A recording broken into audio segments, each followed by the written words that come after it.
Welcome to Voyage of the Geek for another week, a show where we do post-reactions to classic films from across time and genre. We've got a couple of standard warnings in place.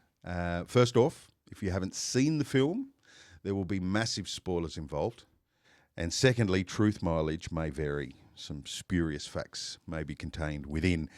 Joining me as always, Dan Miller, Tom McGill, Tony Oakton. Hello. Tonight we're going to take a look at a piece of classic sci-fi from the 50s.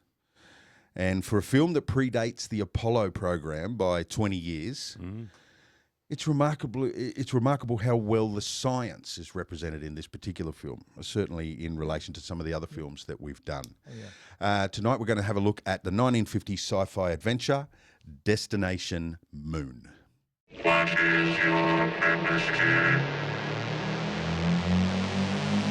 How many of you are there?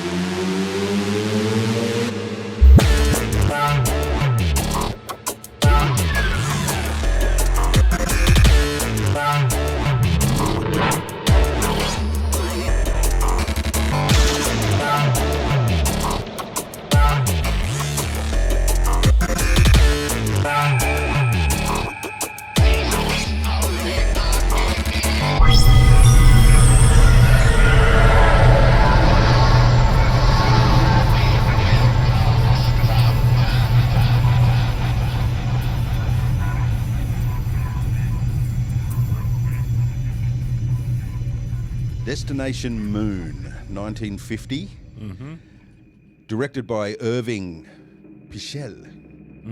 Is my French accurate enough there, Tom? Oui, monsieur. Written by Alfred Van Ronkel, also known as Rip Van Ronkel. And also written by Robert A. Heinlein, who I believe wrote the original novel. And written by James O. Hanlon, starring John Archer, Warner Anderson, Tom Powers, Dick Wesson, and Erin O'Brien Moore as the female character in the film. Yeah. And we'll discuss how long she was in the film for. The poster will sort of have you think, what does it say, the screen's most heartbreaking farewell. Oh yeah, it was a farewell. There was a farewell. I don't think that the marketing people watched the film, but anyway. Yes. Gentlemen, how did we find this film originally? Did you see it in ye olde time, in your youth, or did you come across it only to do this particular show? Dan, start with you. I had never seen it before and only saw it for this show, so totally coming in fresh. It's very Saturday matinee flavour to it. Saturday, yeah, not Saturday night either, probably Saturday day.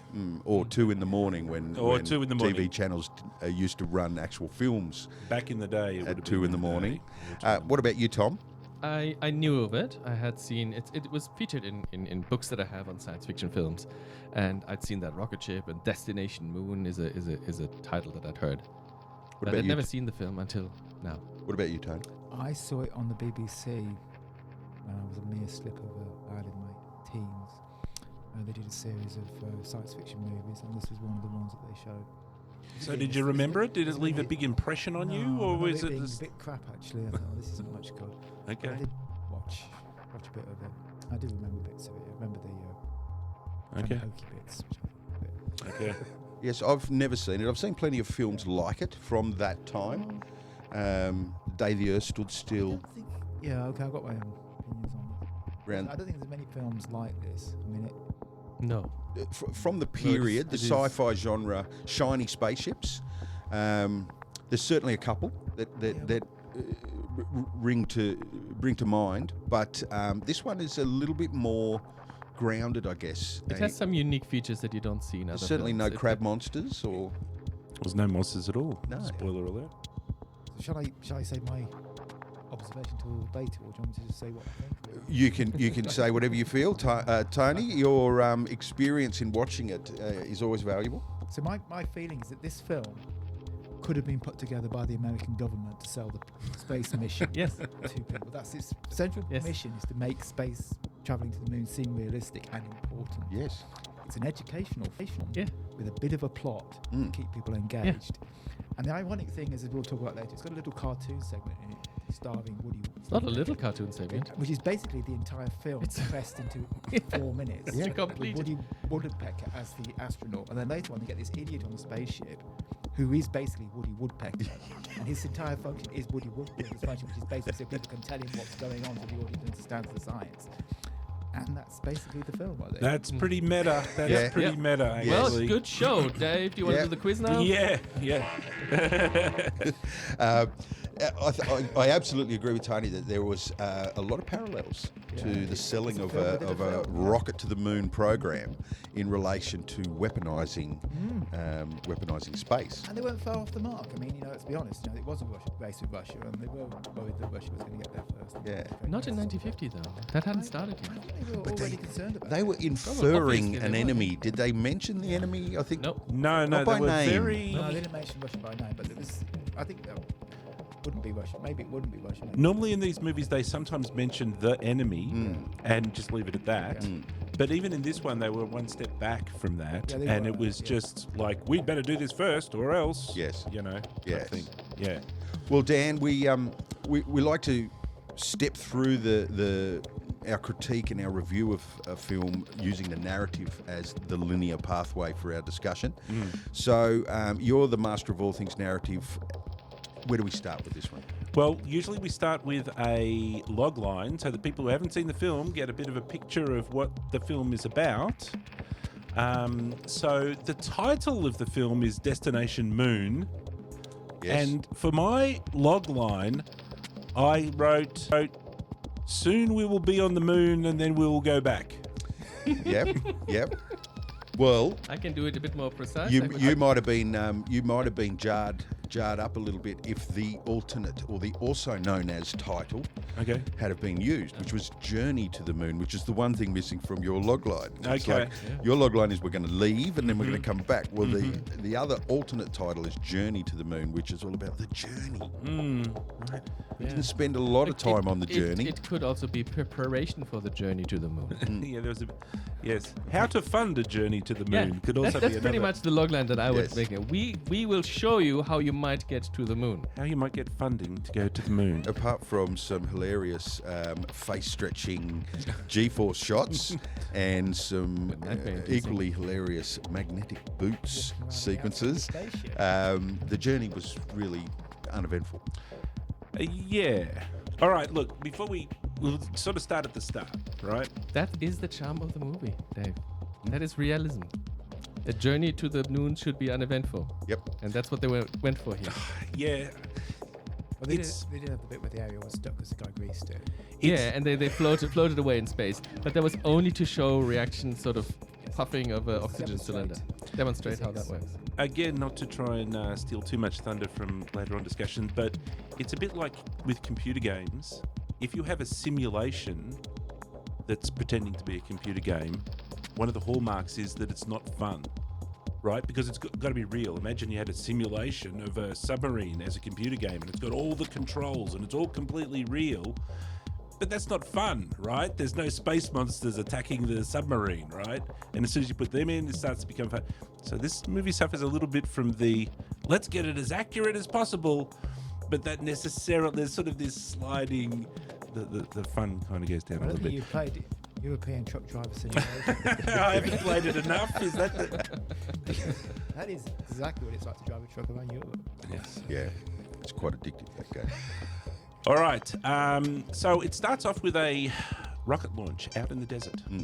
Test launch. A Yeah, is test that a launch. V2 rocket that starts there? It Yeah, looks they- like a real V2 launch, They doesn't have a V2 rocket, essentially.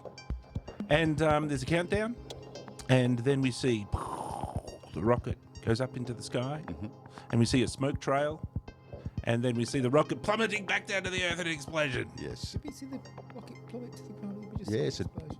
No, I don't we no, see, no. we Oh, see a maybe special just the effect. explosion. It comes down. No, we see it come down, and then there's a quick edit cut to an explosion. Ah, that's right. From a different shot. It was pretty. That's what I was highlighting. It was pretty bare bones. Yes. It's kind of rocket goes up, You see something in the sky, You see the smoke trail Yeah. after Yes. it's done it, and then bang. and then Yeah. bang. A couple of shots in that particular sequence had a very Thunderbirds feel, a shot on Yeah. miniature Lots of sort of miniature stage. stuff. Yeah. So they did a few cool miniature things, but we'll talk about that as we get to it. Oh, good, actually. So what was the result of that? Well, who did we meet? Did we meet Cargraves? Because we should talk about the characters. We I meet think 3 of them early on. no, at that rocket launch. Yeah, I yeah. think it's the General and Cargraves. The general is he there already? No, Cargraves is the doctor. He's the scientist guy. The Jim developer, the guy that owns the airplane production factory. Yeah, and The pioneer. no, that's not Barnes. Cargraves. That's Jim Barnes. Jim Barnes. Jim yeah, Barnes. he's the pioneer. Who I dubbed and we meet- Elon Jim Barnes. So I believe in Jimmy Musk, maybe we should call him. yeah. So there's one character called Jimmy Musk. Yeah, or if you are of Australian heritage, Jimmy Barnes is the famous rocker. That's a different flavour to it. I believe in the test we met General Thayer and we met Jim Barnes. I don't think we met the doctor. I couldn't remember what the general's name was. I just called him the General. Yeah. Yeah, general. from now on, henceforth, being known as the General. And so there was some scientist boffin, and his name was Cargraves, I'm pretty sure. Yep. And so they were talking. He's the doctor. He was so he's the doctor. We haven't met him yet. But he was at the launch. I don't wasn't think he was at the test launch. Oh, okay, he might not have been at the test launch. Because I think he gets introduced to the General later on when they've built the actual rocket to go So- to the moon. So the end result is that the general was trying to get satellites into space. That's what he was trying to do With the test, yes. with the test launch. But it plummeted into the ground, and they had a discussion about what possibly could go wrong. They did a quick diagnosis, and they came to the conclusion that There might be dun sabotage. dun dun sabotage. Right, that concept is introduced early on in the movie. Yeah. Sets And- us up all upright in the chairs. And Like, we're all whoa, tense, Yes. and we're all remembering through the rest of the movie sabotage. there's a saboteur. But that plot line doesn't go anywhere. Gets absolutely nowhere. It's like, that would have been a good plot Yeah. line. Yes. It would have been good if they got the spaceship. And they said, we've got to get on the spaceship before it's sabotaged. And then discover it's sabotaged. And then somebody fixes the sabotage. Yes. And they get on the plan. and you've then got- even the twice- one of the guys is you know, that Twice would during be the great. journey, they all go outside, and then one guy goes and says, "No, you guys go ahead. I have to go quickly, go back and write the journal." And you go, "Okay, what's he doing? What's he Yeah. fiddling Been with?" dating amongst us by. No, 600 they're all years. straightforward. Been They're all brilliant. squares. No, that just went nowhere. No. We've got that. Yes. Yeah. So, spoiler alert, that's a little bit of a theme with some of the things in this film, that there's those kind of little red herring sort of potential, and you're like, oh, and then they're like, no. It's far too exciting. We don't want to do that. Yes. This is an information film. Yes, sit down, take notes, and shut up. Yes. All right, so after that, they have an opening title sequence, which I thought was really cool. They got the camera out, and the camera was going. There's planes flying around, and factories, and things happening, and busy stuff. And they took the camera out of the studio, and so there was good camera shots and all sorts of things going on. And the music, I love the music on the opening title. It had this classic. It's hard to describe with just words, but this sort of classic build-up 1950s orchestra drama with timpani and all sorts of things. So Music by Leith Stevens. Leith Stevens, and Leith Stevens did quite a good job. I want to talk a little bit about his music later on. But then I think we're into the factory. So we go into a factory office, and it's Barnes's factory. yeah. So this is Jimmy Musk Yep. and the General. And he's kind of in a spacey kind of factory. It's a bit like Star Trek. It's got the opening, closing doors and all sorts of things. It looks super high tech. He's basically Elon Musk, They right? build airplanes. Yeah. He Or in builds the day, he'd be aeroplanes. equivalent to who was the billionaire? Oh, Hughes. Howard Hughes. Howard, yeah. Okay. He's a Howard Hughesy type. Exactly. Pioneer. Yeah, he was even, building airplanes. So essentially the General comes to him, and the General wants to... Well, what does the General want to do? Did this before... The General wants to go to the moon. He wants to go to the moon. Yes. He But says- interestingly... Sorry to interrupt, but interestingly, he did want to launch satellites before, but now he doesn't want to do that, and he wants to go to the moon. yeah, because this one crashed, and therefore we now put humans into the next one. Yeah. Yeah. There's a saboteur. Oh, spaceships crash. Let's go to the moon instead. Right. So Makes sense. he's going to visit Jimmy Musk. His theory is that in wartime, they can do whatever they want. the military, He who right? owns the moon owns the earth, or something. But he's come to quoted. Barnes because Barnes is a private contractor, and his theory, his argument, his pitch to Barnes is that if we're going to do this, and we need to do this, we need to own the moon. It has to be done through private enterprise. It's only through private enterprise will this thing ever fly, because we're not in wartime. Yep. Yeah, the red tape, and the government does anything. He says we want to put man on the moon within a year. Yeah. He does the Kennedy speech, but just 10 times faster. Yes. We do it Yeah. by the end of the year because we're private industry. We just Yeah. need to get the funders together. Yeah. And yes, Just this is important, about. and obviously this reflects what Musk is saying now. It's what he's doing with his space program. He's just throwing rockets at the pole. He's making enormous progress. The general builds on it as well. This is the funding model that everybody should be taking note of, is that once you build the rocket, then the government will come in and start swinging big cash your way, Yeah, That's right. because they'll want a piece of the pie. Yep. All right. So this is the seduction of Jimmy Musk, because Jimmy doesn't want to do it. He does dangle a carrot. Yes. So what's the carrot? What Well, is one of the carrots- What is the seduction? that One of the gets- carrots is that they have an experimental atomic engine. Yes. It's actually an atomic energy engine. Yes. And it's come along. It's proving to be quite successful in its early testing, and that's the general dangles that at him, because I think initially Barnes, Jimmy Musk says, can't be done. Yeah.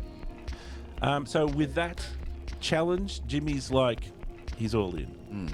All right. Let's go to lunch. Let's go to lunch.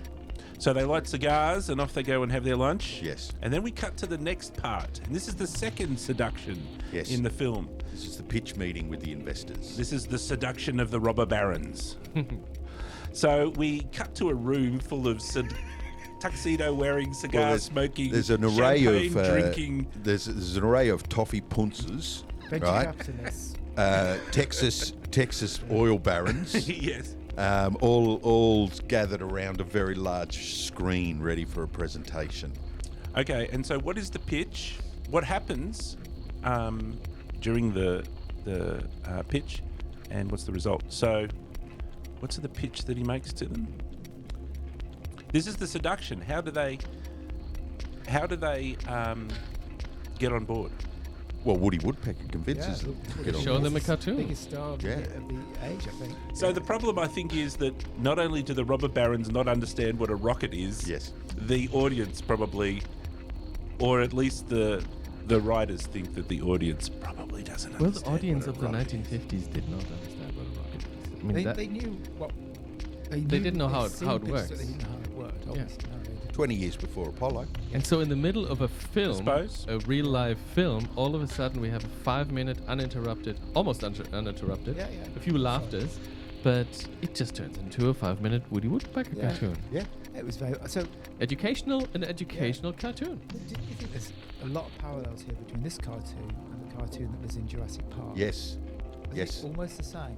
And do you think Spielberg was referencing this? I don't think he probably Well, was. at Possibly, least in yeah. Jurassic Park he was aiming it at children. Yeah, but it was still there to educate the audience. I'm It's Mr. fundamental- DNA and yeah, but trying the to make it fundamental fun point was for to kids. make the audience, people don't understand DNA, to understand what's Yes. going on. It's plot exposition done using cartoon. It was the same thing here. It was I really think you well might be done. right. It was a great cartoon. Yeah, the cartoon was meant for the Whoever- cinema audience, Whoever not made for the co- moneymakers. Did Warner Brothers make? No. No, it's made by Frank Land. Oh, Frank Lane, yeah. And he's the guy who does Woody Woodpecker. Uh, So it's like an official Walter. Woody It's really Walter Woodpecker. Lane. good. It's a really good cartoon. I mean, I thought it was excellent. Well done. Yeah, What no, I can it tell is- you is, for the time, coming out of Second World, and even during the Second World War, cartoons were often used as propaganda tools to explain, what's going on in the war. Not just that, but also for training films.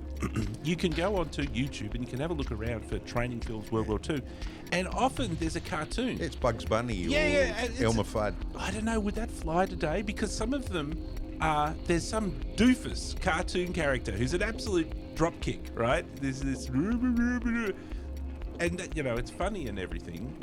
Perhaps it's trying to be engaging, but when you've got really expensive equipment and people's lives are on the line, would that fly today that you could have a cartoon? Probably not. because comedy we've been cartoon bombarded character. for 60, 70 years of cartoons being It's a sign of that time. light-hearted and comedic and, quite It's like Arsenal to me. not serious. Yeah. And back in those days, a lot of people saw cartoons because cinemas worked differently. Where you just walk into a movie theater and there would be a film, there would be cartoons showing, and you just walk in the middle of something, and there's the news, and then there's a cartoon, and then there's another movie. So everyone was exposed to them, and there's a way to get to the audience. And mothers and parents and children all go together. As an exposition device, it was pretty good. Yeah, It was good. surprising. It's just surprising It was that surprising, yeah. that it suddenly interrupts a film with a 5-minute long cartoon. And let's It's just not so weird. beat around the bush. We're all old enough to have lived in a time where Woody Woodpecker was on television. Yeah. Yes. Right, to see Woody Woodpecker rolled out to explain the science was pretty cool. And the thing is, they wanted to get the mouse. They couldn't afford Disney.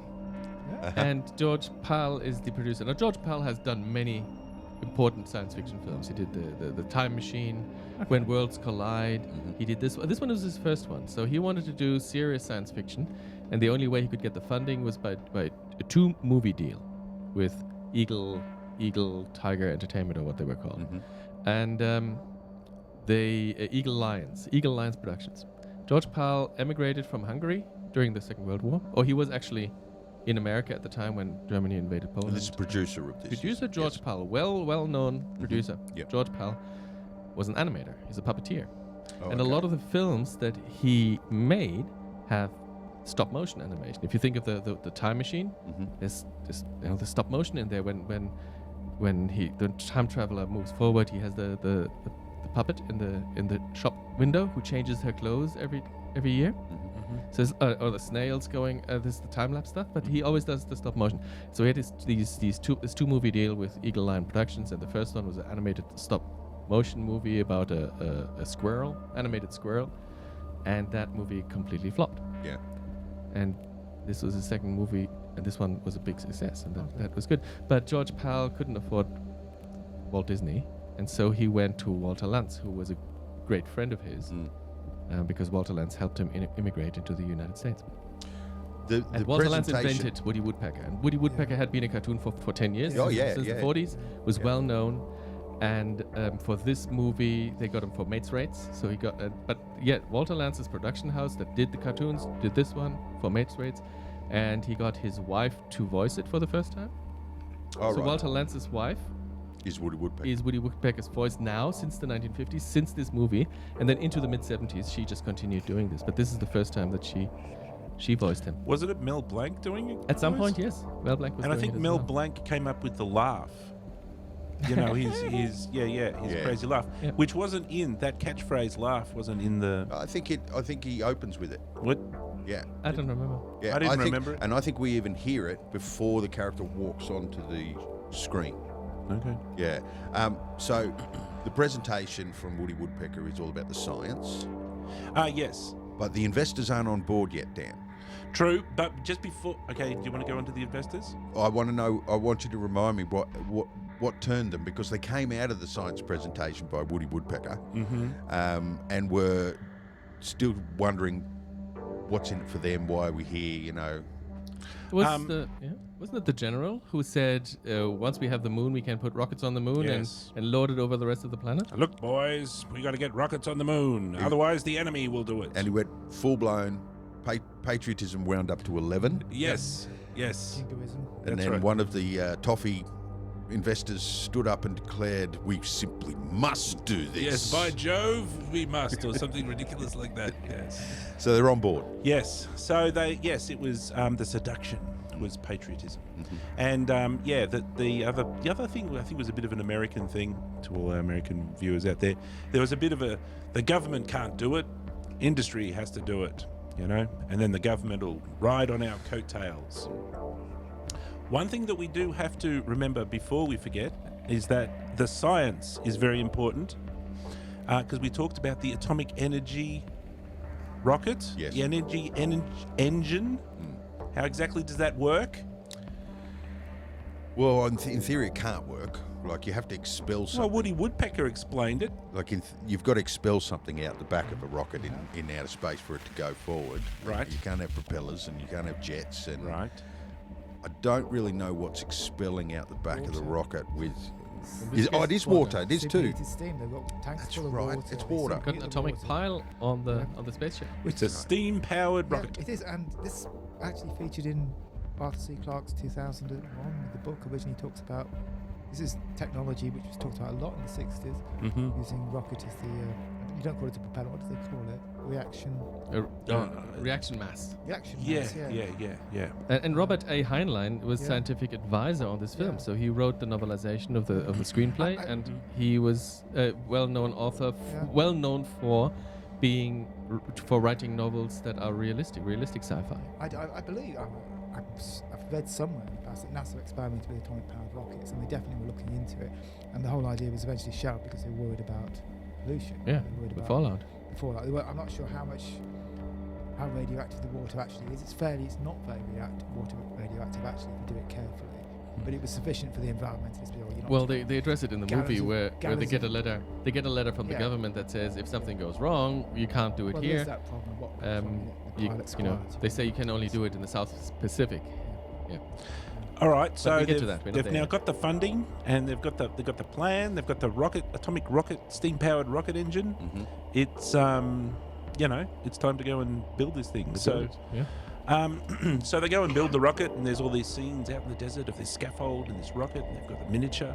And the rocket is super cool. There's a right? dissolve where the engineers first of all have the miniature in front of them, and then they all act walking backwards and presenting the thing to the camera, and then the camera moves. So it's a very badly choreographed scene, and you go, "Where's this going? This must lead to a dissolve." And sure enough, it dissolves then to the half-built scaffolding Yep. of the rocket, which is then a miniature with stop motion animated as a la Yeah, matte paintings as well. matte paintings matte and little Thunderbirds sort of animations. And it's a fantastic design. The rocket is cool. It's this Art Deco Yes.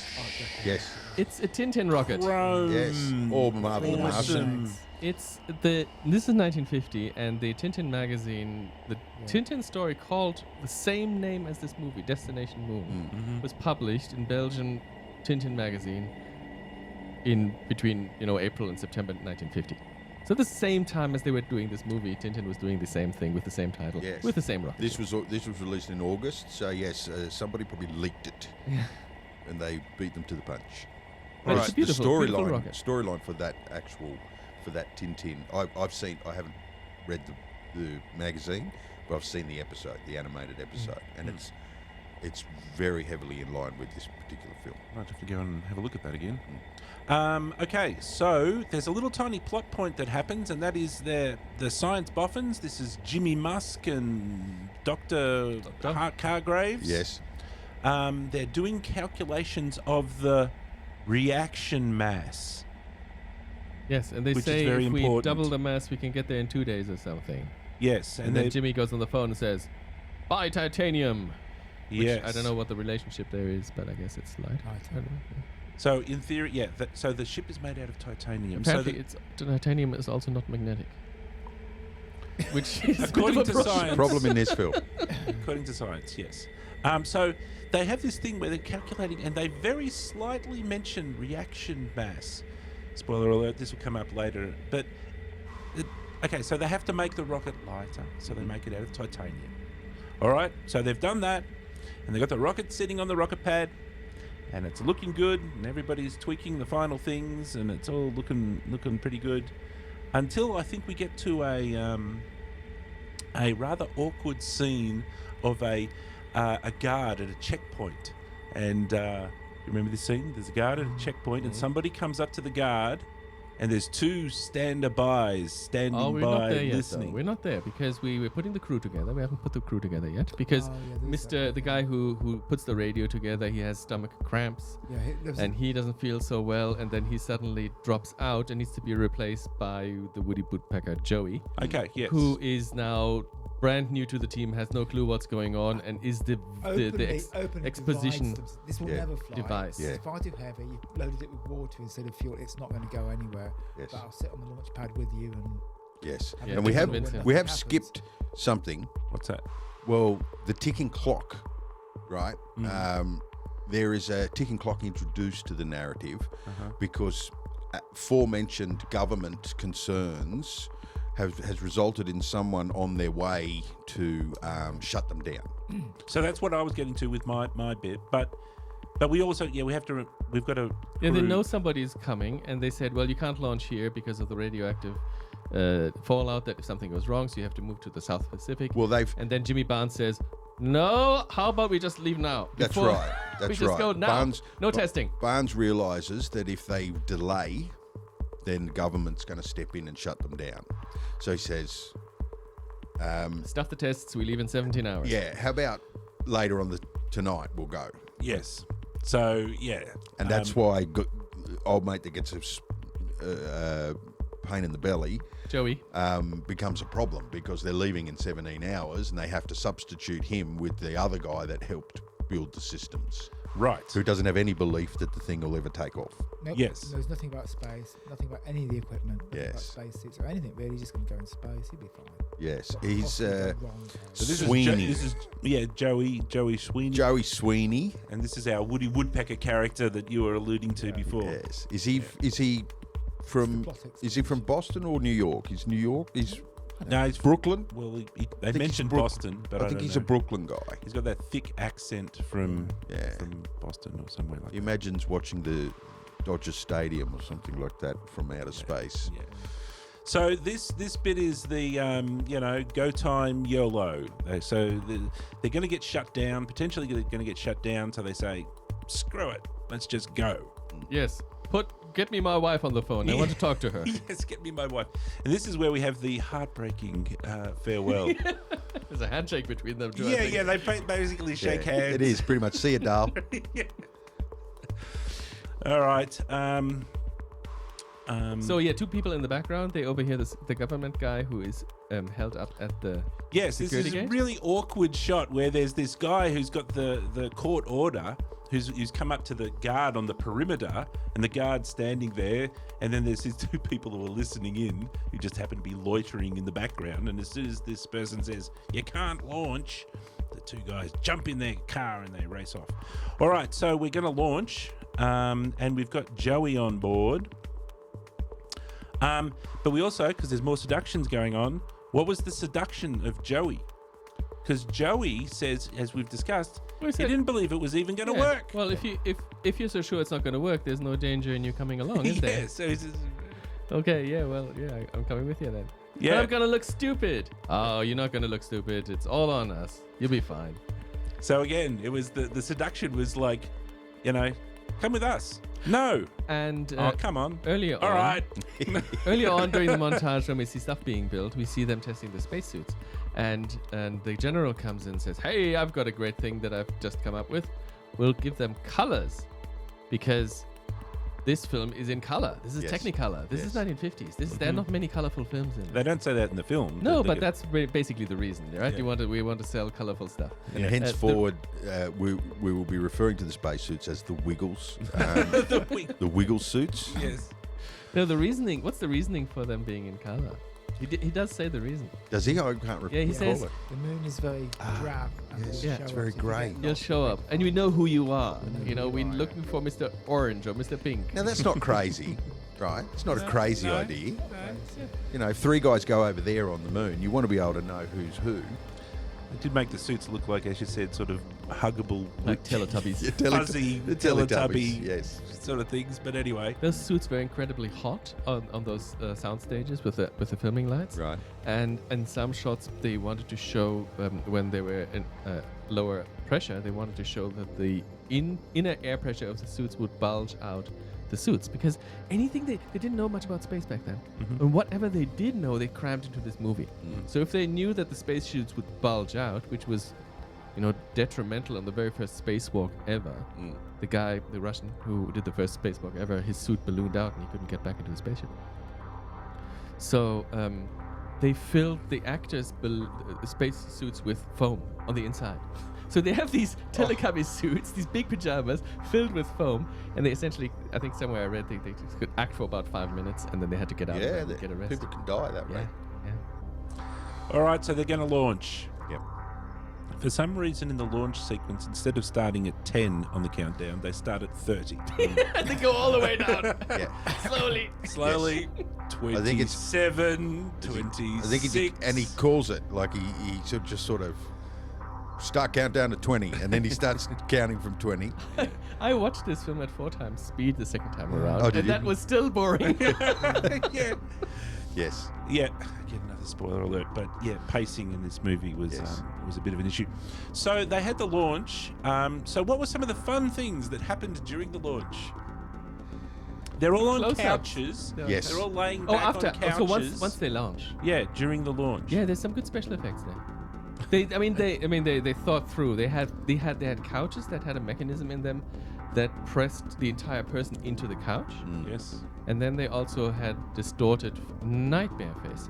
The Now- way they look. So how did they was do not- that? So Are we it's- talking about makeup or Yeah, did it's they fishing stick them in wire. a The fishing wire centrifuge? to the cheeks with skin-colored bandages stuck to the cheeks, Yeah. and then those wires went through the back of the chair, and there was somebody sitting underneath, pulling those strings, pulling the facial muscles back, Crazy. and it did not look appetizing. No. Yes, so as they're launching through space, they're all, all their faces are all stretched and going Yep. crazy. Yeah. I have been on a space launch simulator up at Cape Kennedy.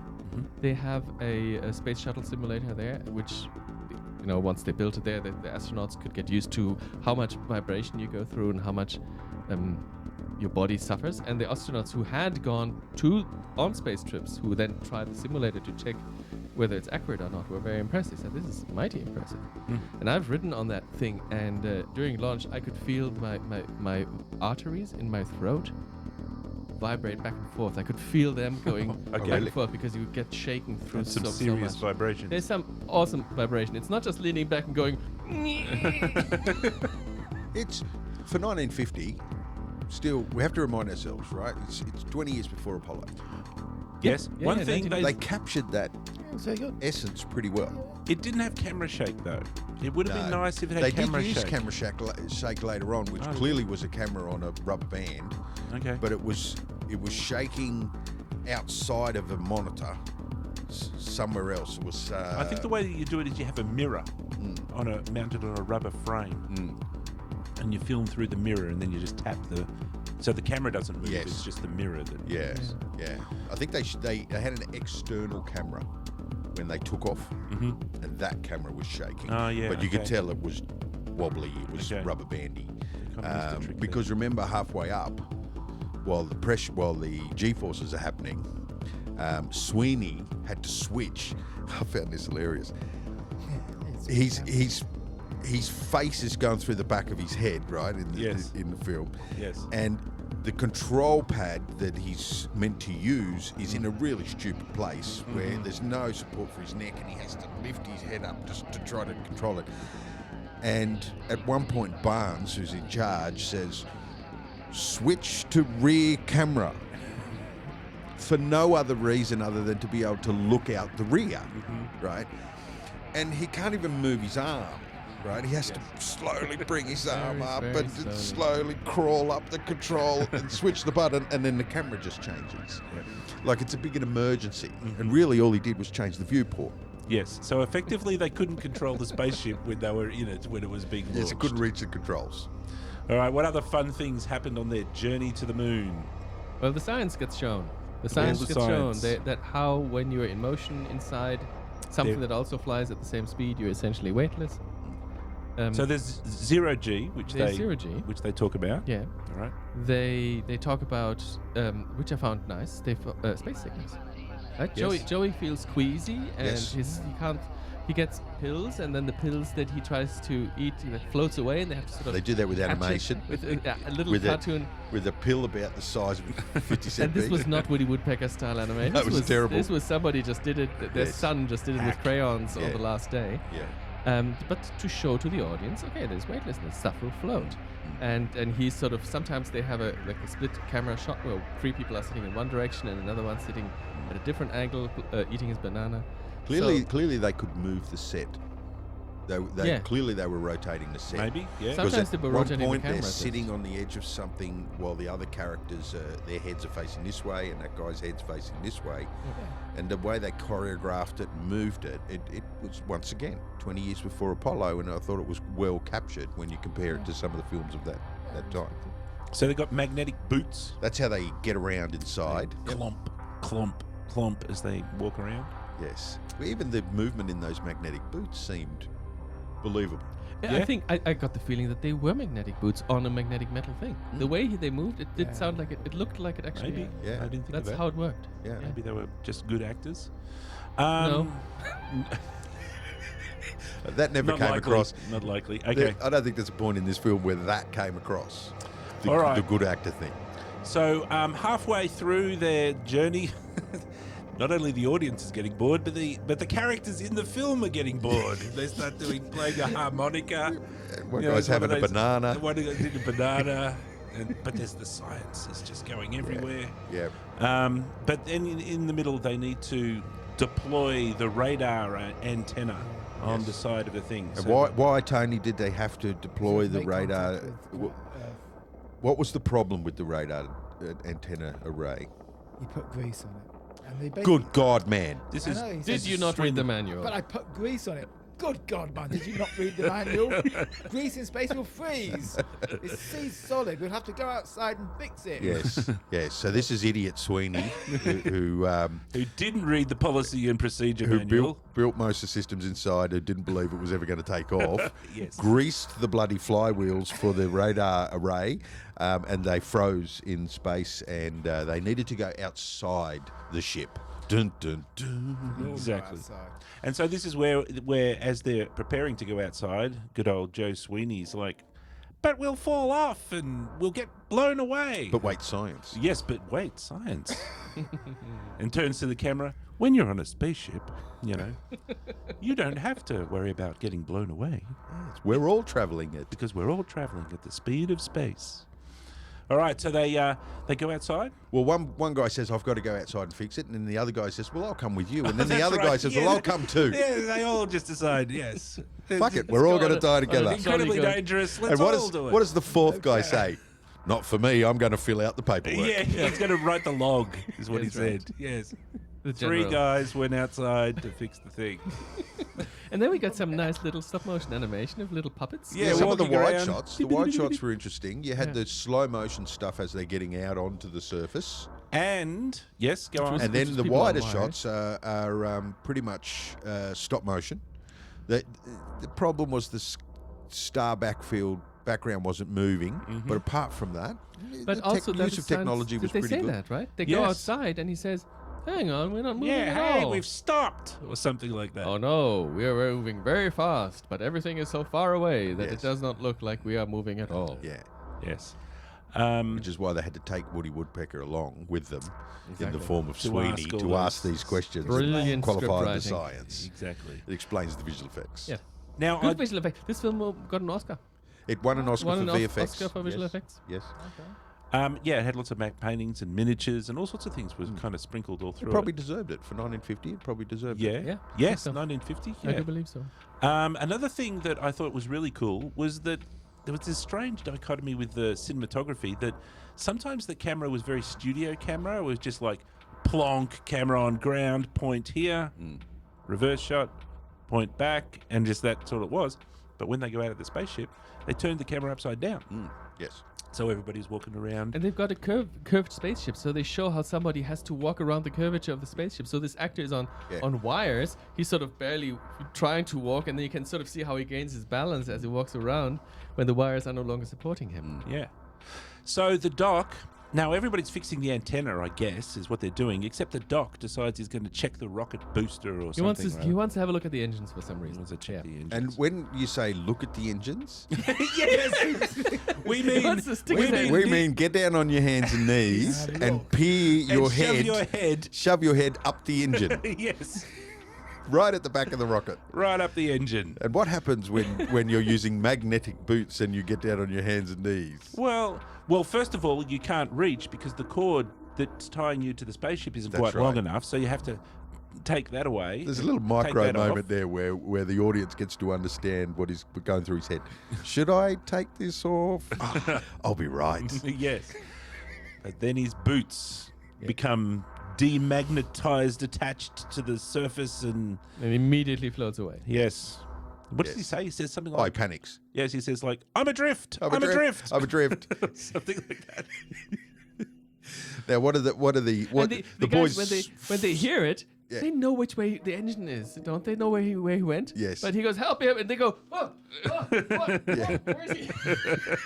Oh, he's over there! Quick, turn around! Thank And then they God go he down was and- wearing a bright, what was it, bright Yes, blue that- suit or That, Teletubby suit that came in really handy. yes. Um, But they need to get him. So They they need to get him. throw a lasso at him first of all, which Yeah. is also a nice little animation, Yes. like a little sort of stiff rope that sort of. yeah, Yeah. they've kind of got a rope on a stick sort of a Yes. thing Pretty going much. on. It's like a stiff piece of rope that jiggles. But if you see a rope in space, it just like whips around Exactly. like a friggin' like Just- a whip. Yeah, it just floats in whatever, however it's been propelled. Yeah. If you throw a clumped up bunch of rope, that's exactly the shape it's going to be in Stay that way. when it leaves your hand. It's just going to stay clumped up. So- but also, what do they do that's probably a bit dangerous? They call for help by the only guy that's left inside the ship. Mm-hmm. So now 4 of them are outside. Yes. Has anybody got the keys? It's like, You didn't shut the door, did you? didn't shut the door, did you? So the plan is to bring out an oxygen tank. How in the world could that be useful by Everybody's Joe? wondering, what are you going to do by Joe? We've got plenty of oxygen And inside plenty our of tanks. science to show, get across. right. Yes. He knew all along. Barnesy, Jimmy, what's our name for Jimmy again? Jimmy Musk. Jimmy Musk had a plan all along. He didn't share it with everybody, but he required he MacGyvered it. He did. He scienced the shit out of it. He did. So he's out there in space and he's doing the psst, psst, psst thing with He's the riding. oxygen. He's riding the tank. Yes. He's riding He's the riding tank. a big oxygen tank. Yes, without a tether. Makes I it sound I a do little bit believe like he went Doctor out without a Aiming. He tether. looks over his shoulder and goes, okay, so it's just 45 degrees, a bit up, a bit down, and he goes, changes Yeah, direction. and the so- wide shots showed the jets. Yeah. You know, so the miniatures were working. And another thing that you might not have noticed, but the music was also in time with his jets. Was it? So every time he does a little psst, all of the music was in the background. There was a My only complaint was every time he did the jet, the Yes. music could copy it. But Yes. So the doctor was rescued, Yep. brought back on board. brought back on board. Yep. Emergency averted. And that's about it. Problem solved. Yeah. Yep, off to the moon. Off to the moon. We're at the moon. Now what we have to do, as explained in detail by Woody Woodpecker, they have to spin around. Turn around, yes. And fire their rockets in the other direction. The moon's gravity has captured them, Yep. and they need to fire their rockets to land safely. And they, need to come down and have a bit of a land. Doesn't go perfectly according to plan. No. They have to overfire their rockets. Yes, this is the Causes end a result. problem later on. Yes, they kind of, it's a tough landing. Look out for the mountains. Left a bit, right a bit. Oh my God, we're going to make it. And then they make it. They wasted reaction mass that they needed to go home. Yes, they have But we don't really know that. we don't says know that. that. We don't He know says that that. yet. Yep. He says No. that. He said, I wasted reaction mass, we need to get home if we get home. He says that right there at the landing. So he said it was a crappy landing. We're here, I wasted reaction mass that we need to get home. Okay, I if wish we get home. that would have been a bit. It was not very clear. I yeah. only later on in the movie, they had all this whole trouble about lightning the spaceship. I saw they must have. Where did that come from? When did they? And only on second rewatch, I Yes. realized that he said that he had Exactly. He did indeed say that. Yeah. With the You reaction slowed the mass. film down at that point to catch it. She's done 5 times speed. What do you say there? Definitely areas that you could happily speed up 4 times speed. 1.25 times. But there's certain areas where I slowed down because I just wanted to check what was going on there. So the spaceship design, as we have discussed, is this beautiful chrome Art Deco spaceship, and it's landed on the surface, like a sort of a tripod, needle tripod. What did I just like to say? I did actually. There's a picture up there of the rocket reversing, going down towards the moon. It was a particularly nice shot, actually. Okay. Yeah. Yeah, Yeah, the moonscape was pretty good. So The rockets coming down to moonscape land, was I pretty think, epic was when they really, looked out. Highly inaccurate, but Yeah. No, well, it was the mountain range is a little bit too jagged. it was a bit a bit exciting in that sense. Interesting colours on the moon.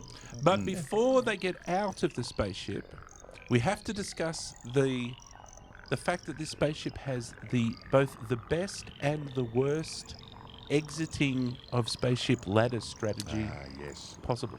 which slowed the film down in that moment just to facilitate it. So it was a two-stage process, Dan. Yes, it's a two-stage The first exiting stage, project. the first stage is what? Well, I'll also remind the audience that the exit door on the Yes. spaceship is halfway up. So you're like up on the 9th story of That's right. the thing, and it's a Yeah. long way down. Yes. Okay, so you open the exit door, and now you're out in looking over the moon, and you press on the control panel, boop, and from the side, These rods yes, slide the down. ladder. The rungs of the ladder, which is rungs- also a Tintin thing. That's exactly how the Tintin rocket does it as well. Yeah, The rungs just come out of the side, and then you climb down them. Yes. And But- you take your But you have last. to carry the last last little bit 6 of ladder feet. you've got to carry have that on your with you. back. So you've got to carry the ladder down. So you throw that on the bottom of the ground Yeah. of the moon, and then you sort of ape your way down, let go, and you land, and then you can pick it up and put it against the ship. Which you And don't need, because you can jump 10 foot up in the air. Yeah. You can jump back up and grab the rungs and just climb straight back up. Yes, you didn't Yeah. need the You little did the not. little ladder. So anyway, yes, that was a big problem. All right, so what do they get up to when they're on the moon? Because now it's the time for science. It's the time for exploration. they discuss how they're 6 times lighter, Yes. and Joey I tries to know have it. I some, can't believe it. Joey tries to jump up in the air and gets told off for fooling around. That's right. There was a weird moment in the film because the film I was watching, Joey wasn't the one jumping up No, in the air. no, it wasn't. It was the doctor that Yes. was jumping up in Was the it? air. Yes. And they were reprimanding Joey. Yes. And then they come because they're all The color coded, audio- right? They're color coded Yeah, wiggles. exactly. Right. The Teletubbies all have their colors. I wasn't watching the colours. I was just It was the blue guy jumping up in the air. right. And Joey's in green. Okay. And Joey's getting reprimanded and doesn't fight back or anything. No, he just the sort of audio cops it was on the just chin. they filmed the wrong actor jumping, and Yeah. and the audio was what they wanted. Yeah. The wrong actor was jumping. And I got a feeling it was the doctor that was reprimanding Joey, and it was the doctor that was visibly jumping in the air. All right, so they've got a big gigantic telescope that they haul out. Maybe it was Technicolor just degrading the colors of the movie there. Yeah, they got their colours mixed up, Yeah. maybe. So they've got a big telescope. They're going to look over at the Earth. Yep. They're taking photos. Joey gets a picture taken of himself with the. He does the with Eiffel a hat Tower, pretending the to- Tower of Pisa thing. Yep. Trying to pretend to hold. Yeah, a Hold- little bit hold- higher, a hold little the bit Earth left, in a his little bit right. hands. Yes. It's got the earth in his palm of his hand. So that was good fun. Everyone was having good fun. And then as I think the general calls them over, He and they finds radioactivity, and they run and they jump, whee, whee. And they have some shots where they have little people in the suits. So the background actor is actually a person in a smaller smaller person in a smaller space to sell Really? that distance. Yeah. And the matte paintings and the set design was also built like. Bit of forced perspective. First perspective, they had these cracks of a dried lake bed, right? Which was criticized at the time because that indicates there's water on the water, moon. They yeah, didn't yeah. know that there was any water. So, and they said, look, we did that in order to, because we had this beautiful distance stuff, but we didn't have anything in the foreground. So we put these on the floor to force that perspective, and they drew big cracks in the foreground and smaller cracks in the distance, and then had a small actor in the distance as well to show the set was small. that was pretty well done. Yeah. Yeah, no. Actually. That was Now, pretty my well done. question is, why do we not have a photo in the archives of Buzz Aldrin holding the Earth like that? He missed opportunity. Yes. I'm sure. Yes. I'm sure. Well, we got people playing golf. Well, they There's did. other Yeah, stuff. they did Yeah. kind of. Yeah. Do fun I'm stuff sure we like have that. something like that as well. Yep. So yeah, there's the atomic stuff, which was another bit, one of the plot things that kind of never went anywhere. It was like, hey, look, we found atomic things on the atomic detector. Yeah, uranium or whatever it is. Yeah, and they say that could be uranium, and then they're like, Okay. Yes. No, let's do something else. yes, I'm bored of that now. Let's go and play jumping or something. He calls them all over as if it's something really exciting. Yes, and it was I was thinking that this And is they going. When they're on the spaceship, they have these bubble helmets, and he's got headphones. Yeah, for the bubble helmets. That's right. And he's on the Geiger counter and says, "Hey, listen to this," and he takes one of his headphones Yes, off, screws it into the other. Yeah, that's right. Yeah, that was pretty good. But anyway, I was thinking it was going to go somewhere that they were going to have to mine the uranium to put in their spaceship. Yes, that would have been a good reason to include it in the script. But we didn't go there. Nobody. Nothing. All right. So troubles are brewing. Yes. So they want to do a science, but then Earth calls and says, "Hey, by the way, you wasted. We did the calculations, and You pooched. yeah, you're Used too up heavy. too much fuel. Yep. You're too heavy, and you got to lighten 10,000, whatever." Yeah, 10,000 pounds. 10,000 pounds they have to get rid of So they have to have any chance of getting home. So they've got to find all the stuff in the spaceship and just chuck it out the window. They start with things that aren't part of the actual ship, Yes, like the cushions and things. and old cylinders depleted and tanks and stuff like that. science And then they equipment. realise they're short Harmonica. and start hacking the ship apart. Yes, throwing out more This stuff. guy's car keys. He's got his car keys with him. Yes. The general throws said- them on. It's going to be a disaster when he gets back, Yes, but you know, you got to do what you got to do, The man. 32-gram harmonica. Yes, that was dumped Pens. as well. Now, the weird thing that I thought was that looking at the film, there was this just giant pile of stuff that Yeah. they'd chucked out of the thing. And I was thinking, why did you bring all that crap? Exactly. I'm pretty sure there was like a piano in there and there was like several anvils. And they're like, So this film was 2 years in the making. It says on the poster, 2 Yeah. years in the making. It was very delayed. And the first film that George Pal did about the animated grasshopper, the squirrel, was not a good film. And he really wanted to make sure that they did so much marketing that it was a guaranteed success. But while they were doing all that marketing and the world was, waking up, oh, there's a space movie coming and there's a good, accurate space movie, some other filmmaker wanted to cash in on that and quickly put into production Rocket Ship XM or something. I think Rocket Ship XM is the name of the title. And he produced it very quickly, all black and white film, because 1950s, not all the films are Technicolor. And it's a pretty... Yeah, I watched it yesterday. It's not... This one is good. The other one has... They left the science books at home. Oh, yeah. At some point in that film, they do a right turn. yeah, they go straight up 300 kilometers and they do a sharp right in order to go into orbit. And while they're doing the sharp right turn, everyone in the spaceship goes. And then they turn right, and now they're in orbit. And at some point between Earth and Moon, the engines get damaged, so the spaceship essentially grinds to a halt, and it just sits there between Earth and Moon, stranded, until they fix the engines again. But anyway, so at the start of that film, they talk about the fuel that they're taking, and they're saying, we're taking a blah amount of fuel, which is twice the fuel we need. Now that's a NASA attitude. Right there, they say, and rocket equation be gone. They say, we're taking twice the amount of fuel we need, and immediately that's, oh yeah, because they're gonna go to Mars instead of Moon, aren't they? And that's exactly what happens in the film. They have just enough fuel to get to Mars, and they make it to Mars, and then they don't have enough fuel to get back. The same thing in this film here, right? Why do they bring all that shit? So that they can throw it out. Chuck it all out later. Exactly. Yes, all right, so they've chucked out all of the stuff and they're doing the calculations for their reaction mass and the math. They're short. The math is not working out, guys. And by how much? The weight of a About human the being. weight The of an weight- average human being. That's And right. we saw that coming a miles away. That's right. And at this point, we're still thinking there's a saboteur. Yes. And I'm also thinking it's always the Ernest Borgnine characters, right? The old guy, the general. Yeah. He's the guy who's going to die. He's the guy who's going to sacrifice himself for everyone. So we're all thinking that's where the head. At least I'm thinking that's where it's heading. Yeah. And it's going there. It looks like it is heading that way for a Yes, second. that's right. For a few seconds. So it looks like that they can't take anything else away, so there's got to be one person that's going to have to stay There's an behind. important thing here that for some reason, they can't throw away all 4 spacesuits.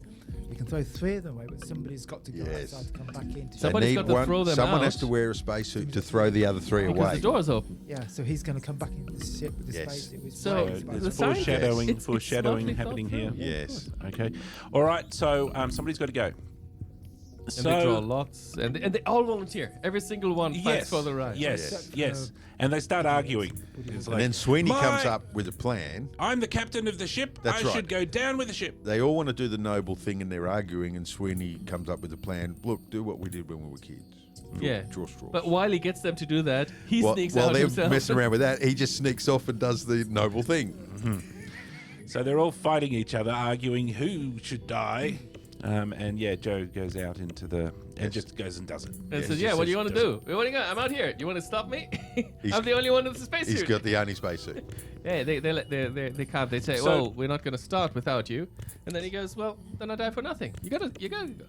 So they're all inside. There's Elon Musk and there's the general and there's the doctor and they're all inside. And now Joe's just like buggered off outside. So they're like, "What?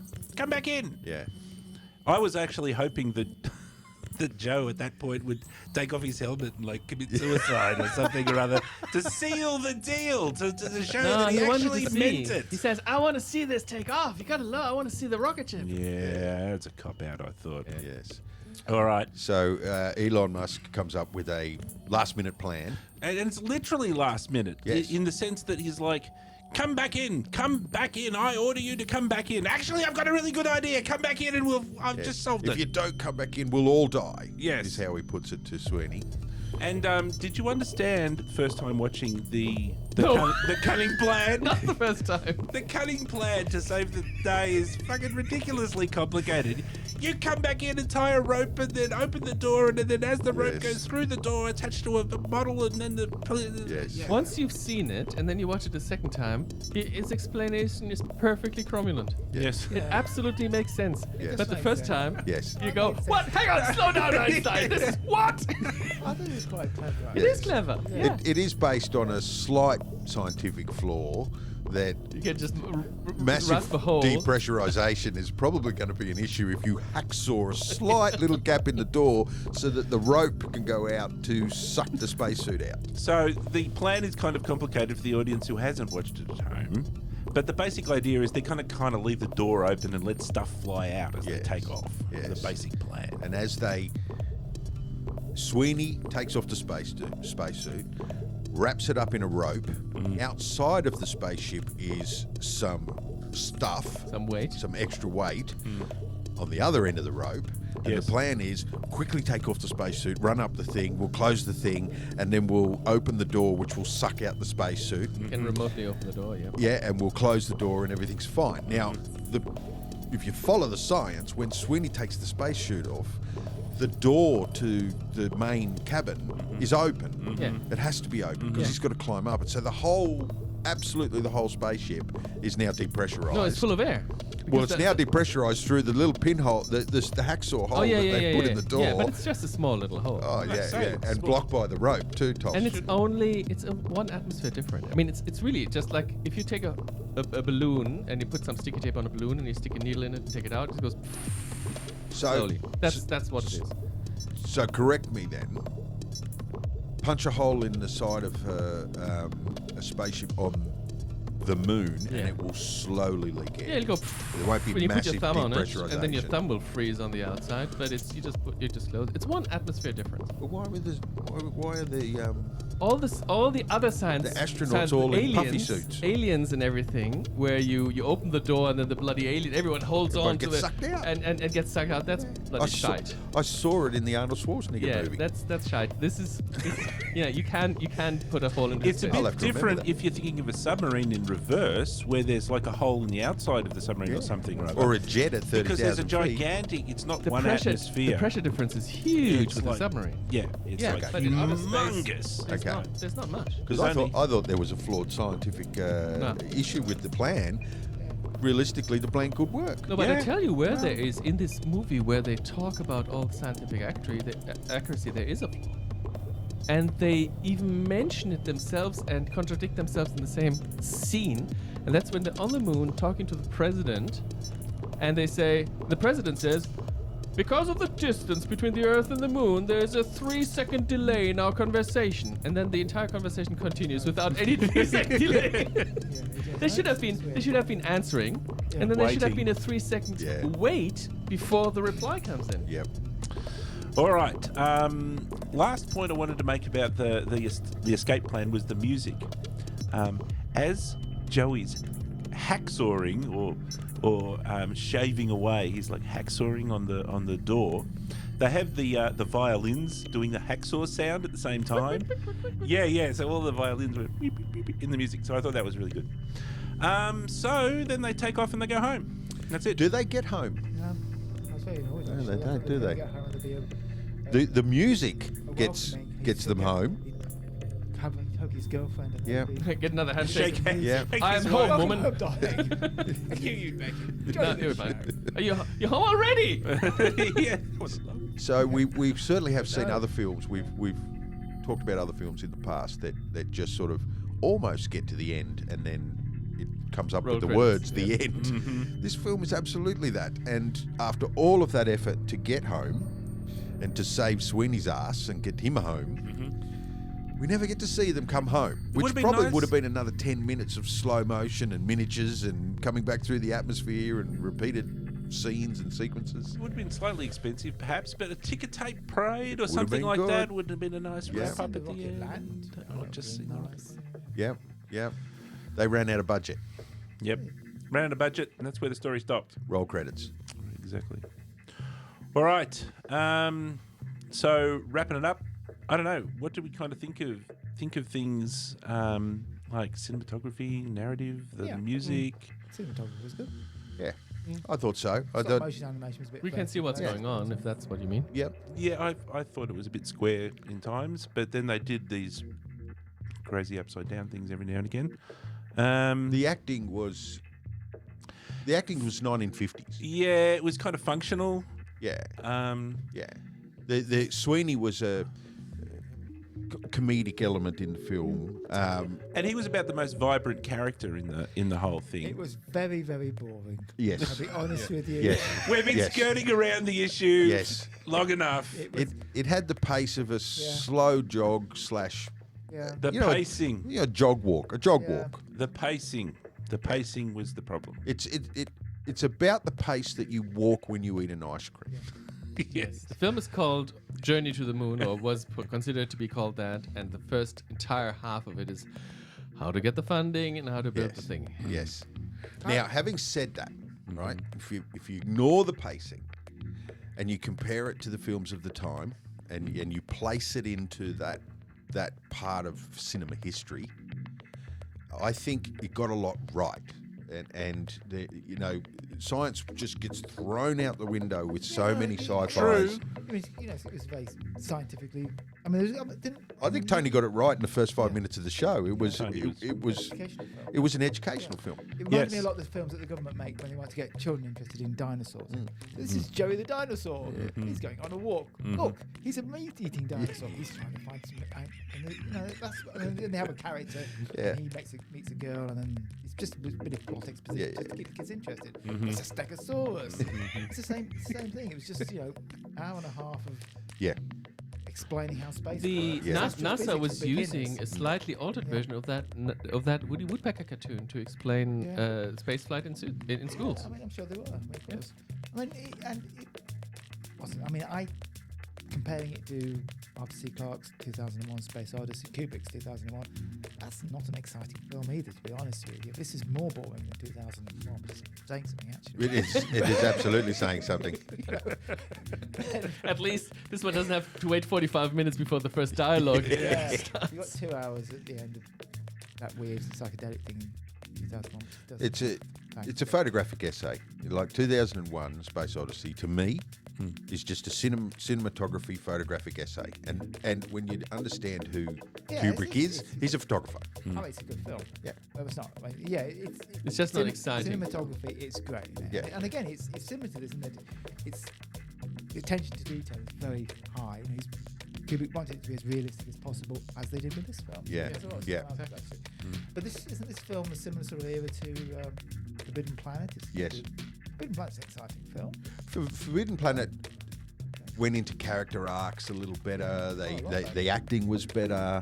The science was not as good as this film, I believe, but was not out of the ballpark. It was still explained everything. Everything sort of made sense. But yeah, I think apart from the pace and the acting was a bit wooden in this. Not a total flop. I was impressed by the quality of the science.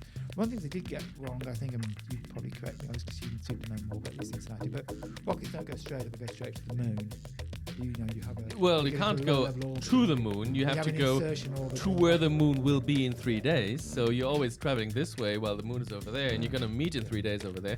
And yeah, you slingshot. And they say that on the blackboards. They say we're going around the Earth, and the rotation of the Earth will add momentum to our ship. Yeah. Whatever they knew in the 1950s, anything. Essentially, they made a list of all the gut stuff that Yeah, we and know that is correct, and then they made a film around that structure. And it's a really nice little metaphors, like they said, we're using all our fuel to get to the moon because downhill it's all downhill all the way back. Yeah. Which is kind of correct, Yeah. really. And they knew Not they that already wrong, knew you that know. they would have to use two-stage rockets, multi-stage rockets, and they decided to not use it in this film because they thought it would get actually a bit too complicated if Woody Yeah. Woodpecker now had to explain multi-stages Yeah. because the fuel that the weight that you no longer need, you jettison that, and they went with a single-stage rocket even though they knew it was not quite right, so they made that concession. Had a budget of $592,000, I guess that's which a I lot of don't money think in that's not 1950. I don't think that's adjusted. So we're probably looking down the barrel of about 10 mil, something like that. Yeah. Maybe 20 mil. It made box office 5 million. I got a feeling that's worldwide because it also lists all 1.3 million US. Okay. So 1.3 million local. All right. That's pretty impressive for Yeah. 1950, and 5 million worldwide. It did pretty well, and then there was probably syndicated release as TV came along, and matinee movies, as we said before. All right, so our rating system: buy, borrow, burn. Dan, where do you put this one? Any movie that gets made is a miracle. I'm a believer in that statement because movies are usually made by crazy people. Yeah. So any movie that gets made is a miracle. And I really do like these 1950s old movies. This one, you probably should watch it while you're doing the dishes or something or other. So it's a borrow. A low borrow. Hovering between borrow and burn, by the sound of it. Yeah. Yeah. Yeah. If you miss it, you're not missing much. It's burn 0.8.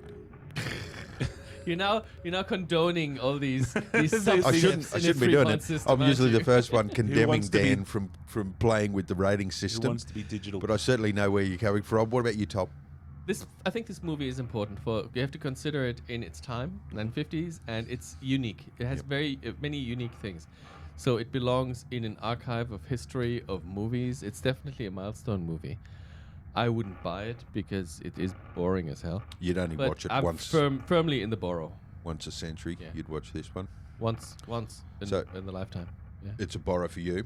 Yeah. What about you, Tom? Yeah, it's borrowed. Yeah. And if you're interested in science fiction and you're interested in Woody Woodpecker. space and 1950s, yeah, it's a good reminder of what people thought in the 1950s, and it's a fairly impressive film. It's got some really cool parts in it. There's nothing outrageously wrong in it. It's just boring. Yeah. It's just an interesting film. You have to wonder how many other films tapped in and into the science of this one in the coming years. In the next sort of 5 to 10 years, still prior to Apollo program. A lot of the writers were kind of early in their careers, and Robert Heinlein, he goes on to do Starship Troopers. Yeah, he did Starship Troopers. Yeah. So that's yeah, huge. Good stuff, Yeah, so he's Well, and he's in And he the wrote the book Starship Troopers, which then got made into the film. and he's in Stranger- like the Stranger Science Island. Fiction Hall of Fame or something or other like that. Yeah. I read a lot of his books when I was in my teens. I was really surprised when I saw it. Yeah. So Yeah, and I really, think this really is Similar to Asimov in that he Yeah. would write books that are scientifically accurate. Yeah. He tried to make it He's wrote some interesting. fabulous books. Have you read his book Hot House?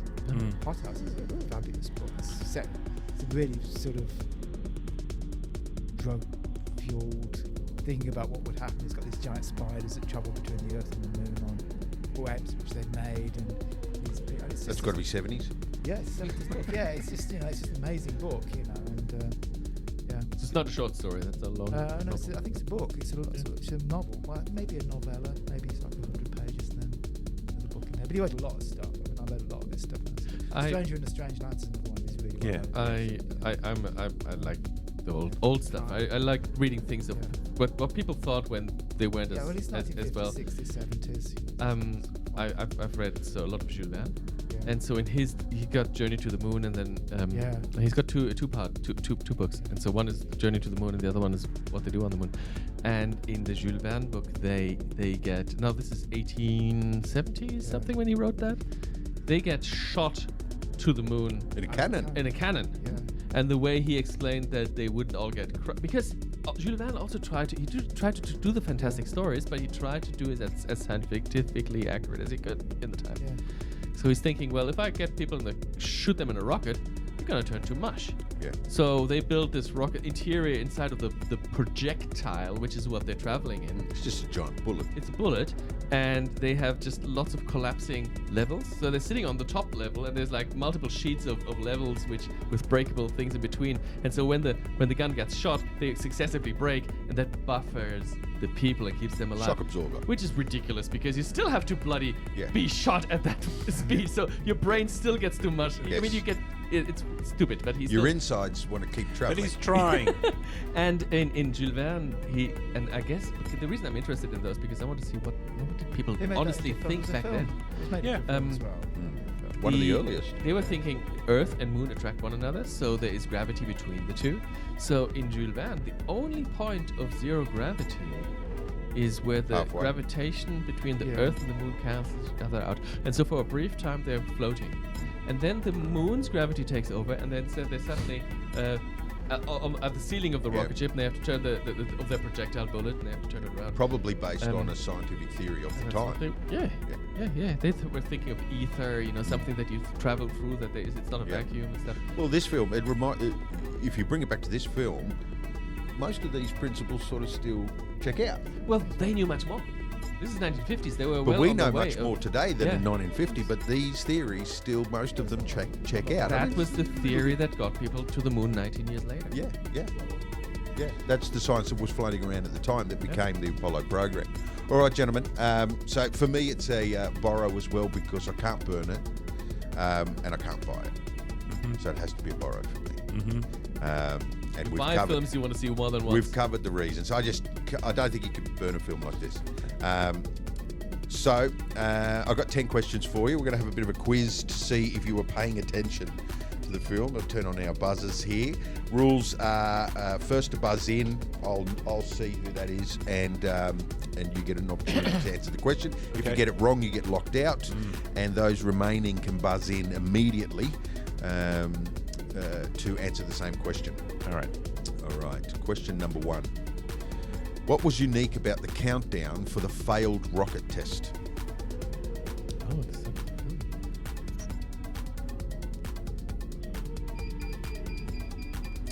Dan.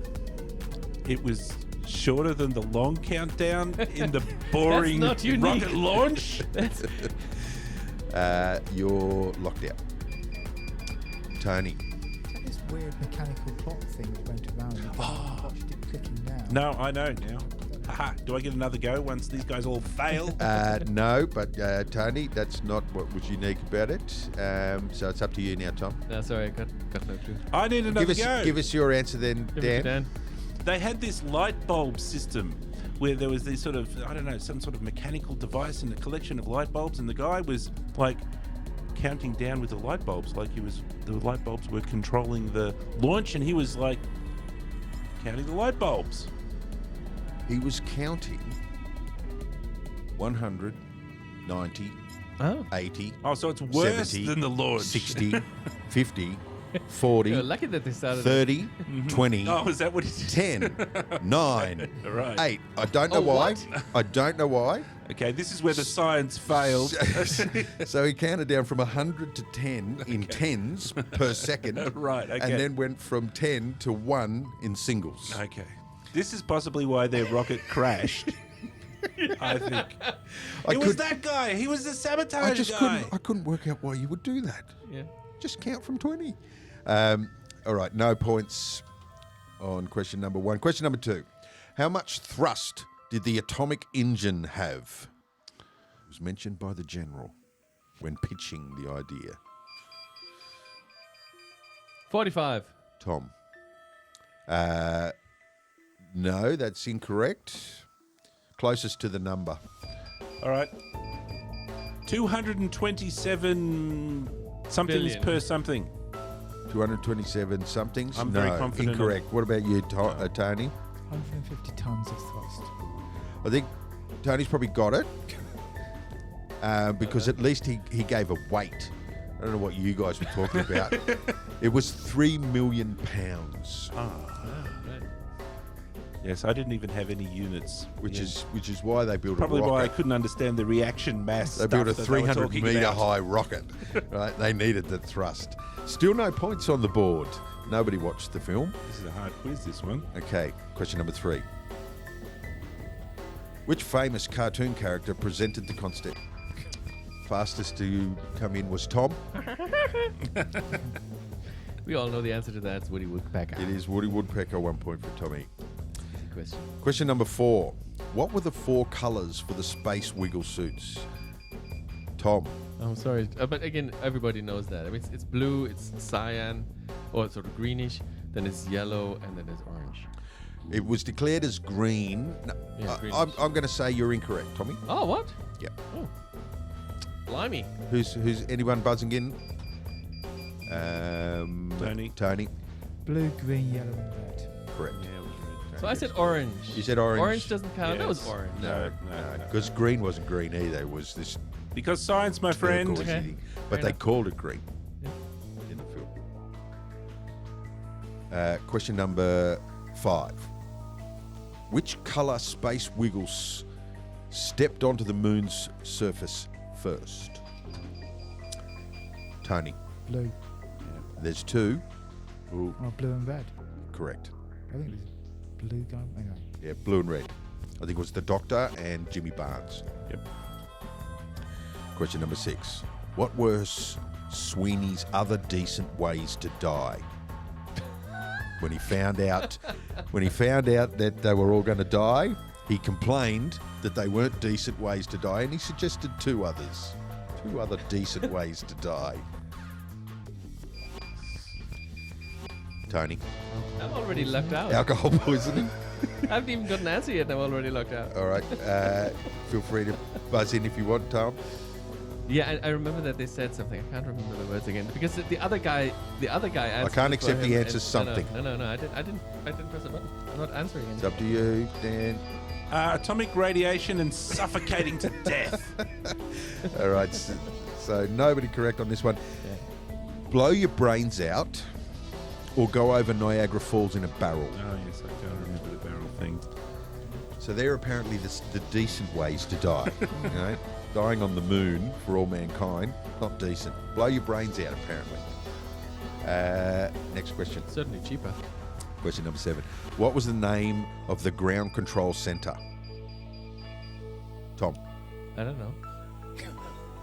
did you push? You said what was the name, and I was going to say Luna. Yeah, it was, no. No. All right, no, so- no. Up to you guys. Dan, It was the traffic shack. Traffic shack. it was what? Obviously, it wasn't the traffic shack. This was not the traffic shack. Anything, Tony? There's something in the It's like an movie. episode of the Little Rascals going Yes. to moon in there. Soap cars. All right, no correct answer. It was dry wells. Oh, yeah, we saw calling that dry many wells. times. Yes. No, Come in, dry wells. I swear they were talking like There was something about traffic. the traffic shack Traffic. There was when they no- were communicating no. with the. No, Yeah, something about there's no traffic shack. Ground control was dry wells. Traffic shack. Question number 8. I swear there was a. Why did the some test? description. Why did the test launch fail? Ah, Dan. because of sabotage. Sabotage. And the general actually mentions it when he does the pitch later on in his office. He said, we looked into it, and it was sabotage. Why didn't they tell us who done it? Next question. Who produced the film? Tom. George Powell. Correct. So the score going into the final question. Dan on 1, Yeah. Tom and Tony on 2. Oh. So if you get this one right, Dan, it's a 3-way tie, and I don't have a tiebreaker, so it's a 3-way tie. Or if one of you guys get it right, you'll take out the title for this episode. Okay. Question number 10. What did the end credits say? Tony. The end, or is it the beginning? Yes, that's right. That's yes. close. Oh. I will accept No, no, another no. answer that's closer. Wait, I'll lock Tony up, but he may get this right if you guys don't come up with the exact quote. It said the end of the beginning. Dan gets the Yeah, points. that's what I was- So it's a three-way tie.